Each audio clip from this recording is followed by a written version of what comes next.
Good morning friends. The illusion के इस video में आपका स्वागत है। मैं जीवन कुमार आज आपके लिए लेकर आया हूँ एक नया टॉपिक जो कि मैथ से है और इस टॉपिक का नाम है संख्या पद्धति। तो आज हम संख्या पद्धति की सभी बारीकियों को अच्छे से जानेंगे और समझने का प्रयास करेंगे, जो कि आने वाले सभी प्रकार के एग्जाम में संख्या पद्धति से क्वेश्चन रहते ही हैं। तो आज हम समझते हैं कि संख्या पद्धति आखिर है क्या चीज। तो चलिए शुरू करते हैं वीडियो को। संख्या पद्धति किसी भौतिक राशि, भौतिक उसको कहते हैं जो वास्तव में हम छू सकते हैं, वैसे पदार्थों को जिसको हम छू सकते हैं उसे भौतिक राशि कहते हैं। किसी भी भौतिक राशि का परिणाम, परिणाम में मात्रा भी आ जाता है, संख्या भी आ जाता है, ठीक है। तो परिणाम का बोध कराने वाले हेतु यदि किसी भौतिक राशि का परिमाण का बोध कराएंगे तो किस चीज से कराएंगे, किसी चीज से तो कराना होगा। तो जिस पद्धति का प्रयोग हम करेंगे उसे कराने, भौतिक राशि का बोध कराने के लिए उस पद्धति को कहते हैं संख्या पद्धति, जो कि तीन प्रकार के होते हैं। पहली संख्या पद्धति होती है भारतीय संख्या पद्धति, दूसरी संख्या पद्धति होती है अंतरराष्ट्रीय पद्धति, अंतरराष्ट्रीय संख्या पद्धति, और तीसरी संख्या पद्धति होती है रोमन संख्या पद्धति। इन तीनों पर मैं अलग से वीडियो बना दूंगा। आज हम चर्चा करेंगे संख्याओं के प्रकार पर, जो कि हमारा की पॉइंट कुछ इस प्रकार है। पहला है प्राकृत संख्या। अब ये समझने का प्रयास करेंगे आखिर इसको प्राकृत संख्या ही क्यों कहते हैं। तो हम समझते हैं दोस्तों कि प्राकृत का अर्थ होता है प्राक, प्राक शब्द से बना है प्राकृत, ये प्राक शब्द बना है। ये संस्कृत का शब्द है जिसका अर्थ होता है पुराना। इसका क्या अर्थ होता है? पुराना। तो हम समझेंगे आखिर इसमें क्या चीज ऐसा है जो पुराना है। तो हमको पता है कि संख्या पद्धति में यदि प्राकृत संख्या की बात करें तो प्राकृत संख्या शुरू होती है 1, 2, 3, 4 ... और अगर जीरो का आविष्कार नहीं हुआ है, मान लीजिए कि अब तक जीरो का आविष्कार नहीं है, तो ये संख्या कहाँ आकर के रुक जाएगी? 9 पर आकर के ये रुक जाएगी। इसी कमी को दूर किया भारतीय गणितज्ञ आर्यभट्ट ने, जिनका जन्म माना जाता है कि 5वीं सदी में हुआ था। कब हुआ था? 5वीं सदी में। तो ये आर्यभट्ट आए। कौन आए? 5वीं सदी में आर्यभट्ट आए, आर्यभट्ट। और ये भारतीय गणितज्ञ थे, ये भारतीय गणितज्ञ थे। इन्होंने ही जीरो की खोज की, जो एक बहुत बड़ी उपलब्धि मानी जाती है। इन्होंने क्या किया? जीरो का खोज किया, जीरो का खोज किया। इन्होंने क्या किया? जीरो का खोज किया। उसके बाद से संख्याएं कहां से शुरू होने लगी? जीरो से। तो पूर्ण संख्या, जो प्राकृत संख्या, प्राकृत का प्राक शब्द से बना है जिसका अर्थ होता है पुराना, यानी पुराने जमाने में संख्याएं कितनी थी? 9। 1, 2, 3, 4, 5, 6, 7, 8, 9। दोस्तों अगर 10 बनाना हो तो जीरो की जरूरत पड़ती है ना। अगर जीरो है ही नहीं तो 10 कैसे बनेगा?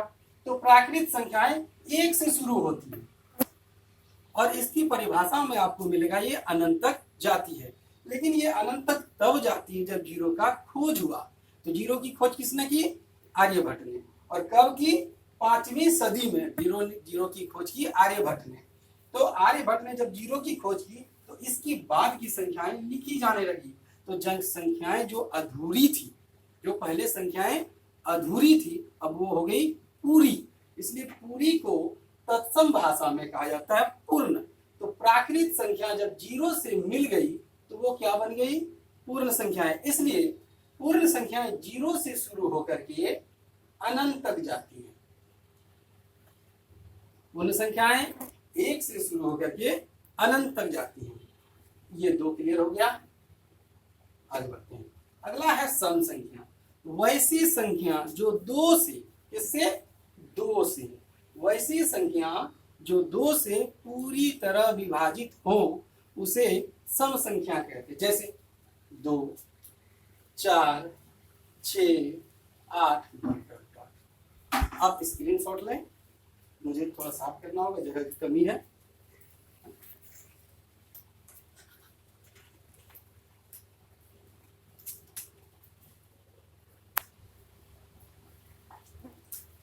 तो आइए आगे की संख्याओं को देखते हैं, इसे समझने का प्रयास करते हैं।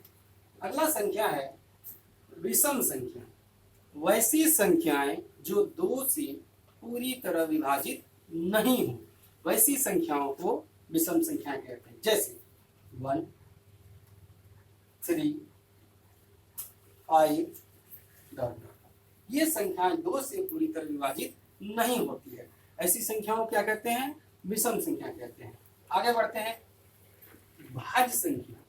भाज्य संख्या की परिभाषा होती वैसी संख्याएं जिसकी 2 से अधिक अपवर्तक हो। ये थोड़ा किताबी भाषा लगता है, इसे तो हम अपनी भाषा में समझने का प्रयास करते हैं। चलिए देखते हैं। पहला संख्या है 2 और कुछ इसी प्रकार की संख्या लिखते हैं 3, 5। अब 2 अपवर्तक से हमारा तात्पर्य, जरा इसको देखिए।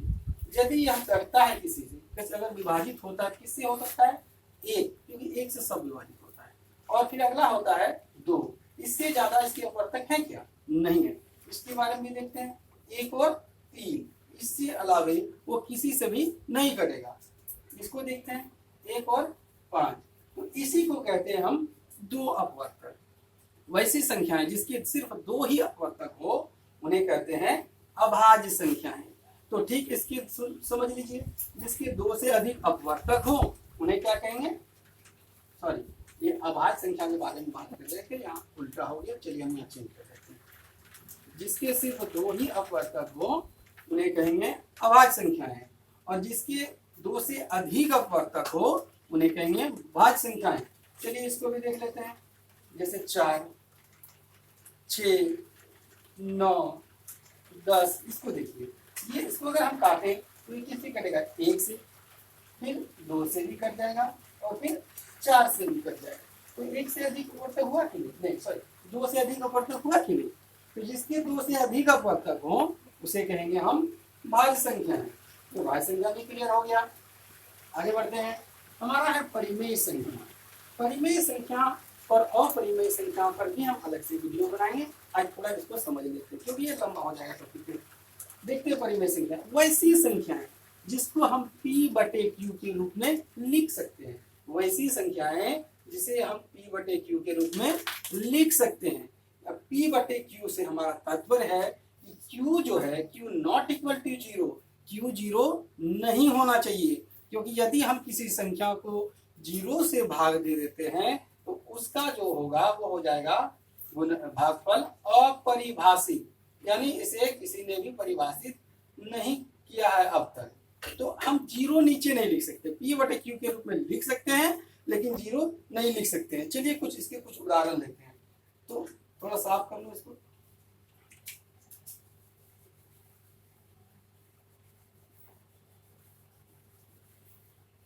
चलिए आगे देखते हैं। हाँ, तो क्या था हमारा? P/Q था, परिमेय संख्या। तो परिमेय संख्या यदि देखिए तो सबसे छोटी परिमेय संख्या क्या हो गया? 0। अभी मैंने कहा था 0 को नीचे नहीं लिख सकते, यानी Q के जगह पे 0 नहीं लिख सकते, लेकिन ऊपर तो 0 लिख सकते हैं ना। तो 0/1 देखिए P/Q हुआ कि नहीं हुआ? फिर 1/1 और फिर 2 अगर लिखते हैं तो नीचे छुपा क्या होता है? 1 छुपा होता है। तो इस तरह भी परिमेय संख्या होता है। और कुछ संख्याएं होती है परिमेय संख्या जो रूट के अंदर तो हो। देखिए इसको रूट बोलते हैं और हिंदी में क्या कहा जाता है? इसको करनी। रूट के अंदर तो हो लेकिन बाहर भी निकल जाए। जरा इसको देखिए, तो 4 का रूट करने पर 2 गुना 2 इसका गुणनखंड हुआ और 2 जोड़े में से एक जोड़ा बाहर निकलता है। तो अगर बाहर निकल जा रहा रूट से, अगर रूट से बाहर निकल जा रहा है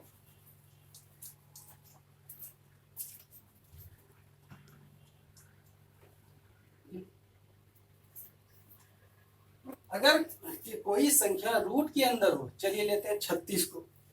अगर हम 36 को रूट के अंदर लें तो हमको इसको तोड़ना पड़ेगा। पहले गुणनखंड करते हैं। तो 2 2 जा हो गया 4, 4 2 जा 8 और 8 2 जा कितना हुआ? 16 और 16 2 जा, सॉरी गलत हो रहा है, ये नहीं होगा इस तरह, ये इस तरह होगा। 36 को हम तोड़ेंगे 2 से, 18 बार में कट जाएंगे।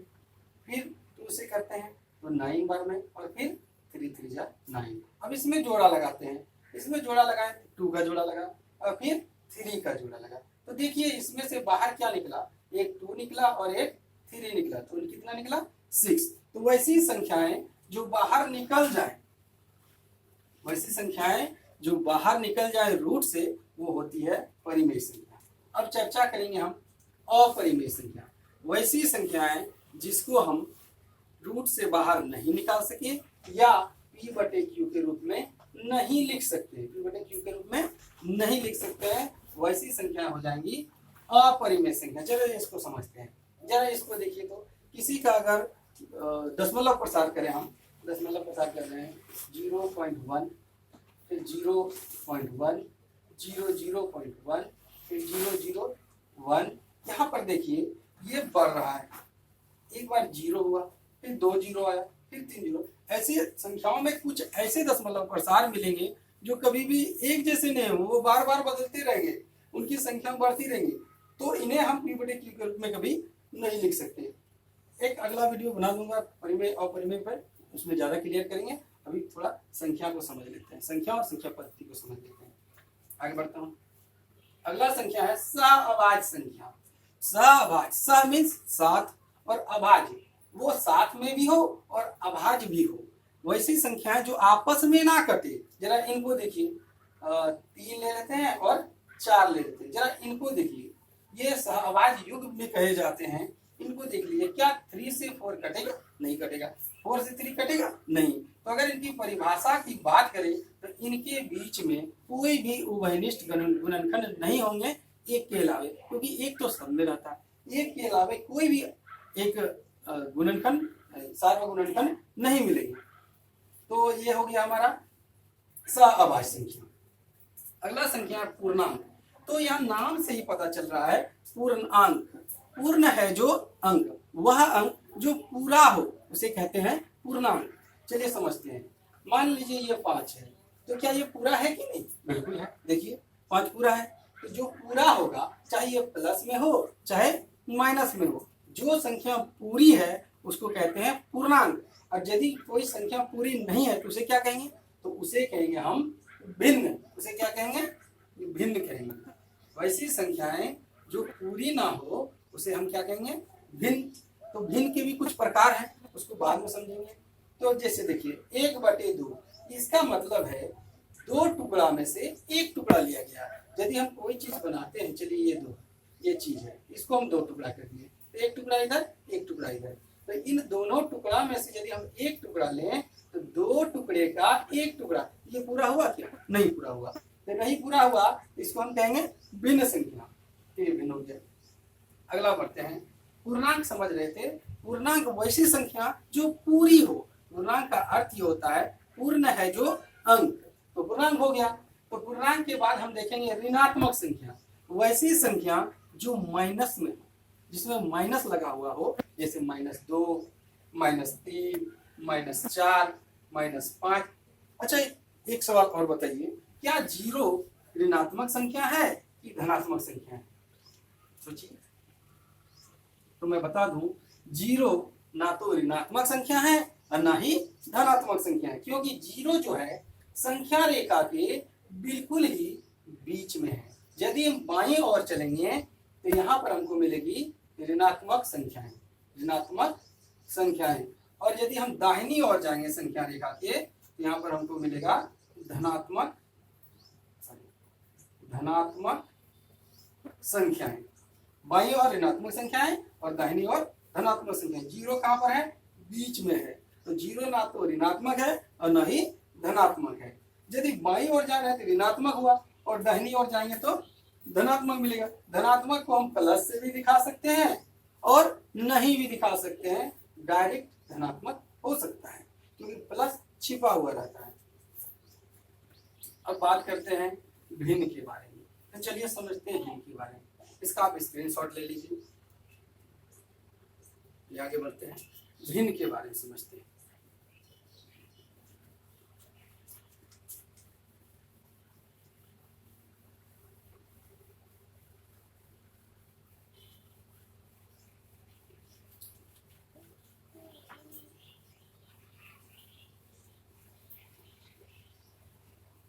चलिए भिन्न के बारे में समझते हैं। तो भिन्न कितने प्रकार के होते हैं? तो भिन्न के कुछ प्रकार हैं। यदि अंश, ऊपर वाले को अंश कहा जाता है, नीचे वाले को हर कहा जाता है।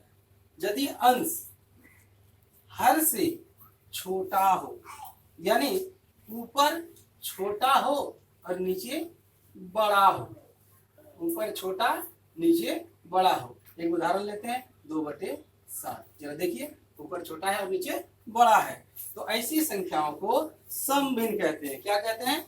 समभिन्न। और समभिन्न का दूसरा नाम है उचित भिन्न। क्या नाम है? उचित भिन्न। समभिन्न को दूसरे नामों से क्या जानते हैं? उचित भिन्न। ठीक इसके उल्टे होता है विषम भिन्न। विषम भिन्न, समभिन्न का उल्टा विषम भिन्न। लेकिन इसमें थोड़ा सा अंतर है।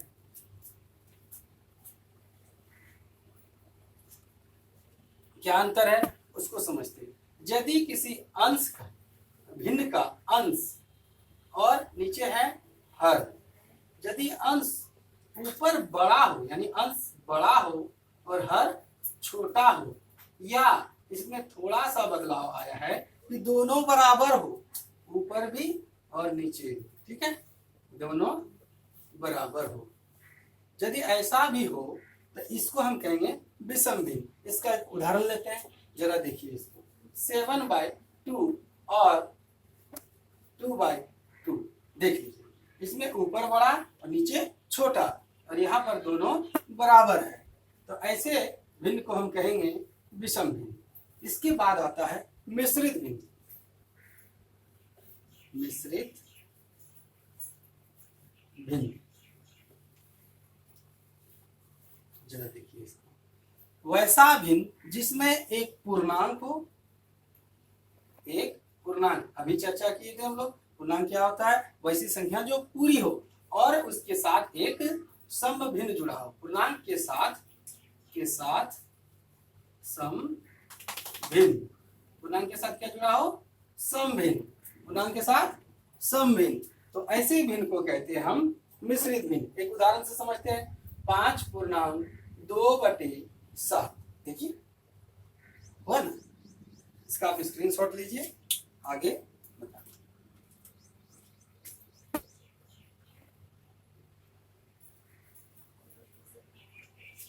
चलिए आगे पढ़ते हैं, इसको साफ कर लो।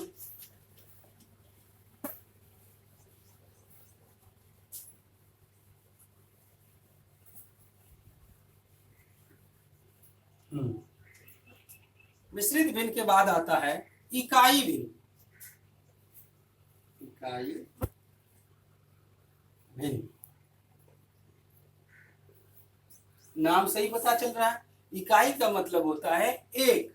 वैसा भिन्न जिसका अंश, यानी ऊपर वाला एक हो और नीचे कुछ भी हो सकता है। वैसा भिन्न जिसका ऊपर वाला अंश जो है, अंश होना चाहिए एक और नीचे कोई संख्या, नीचे कोई संख्या। हर के जगह में कोई भी संख्या हो सकती है, जैसे 1/2, 1/5, 1/3, 1/9, ये जितना भी एक है सबका देख लीजिए अंश, वो कितना है? एक है। तो ऐसी संख्याओं को इकाई भिन्न कहते हैं। चलो दोस्तों, उम्मीद करता हूँ आपको यह वीडियो पसंद आया होगा। अगर यह वीडियो आप सभी को पसंद आई तो हमारे चैनल को सब्सक्राइब करें, ज़्यादा से ज़्यादा शेयर करें, ताकि बाकी दोस्तों को भी इसका लाभ हो सके। धन्यवाद।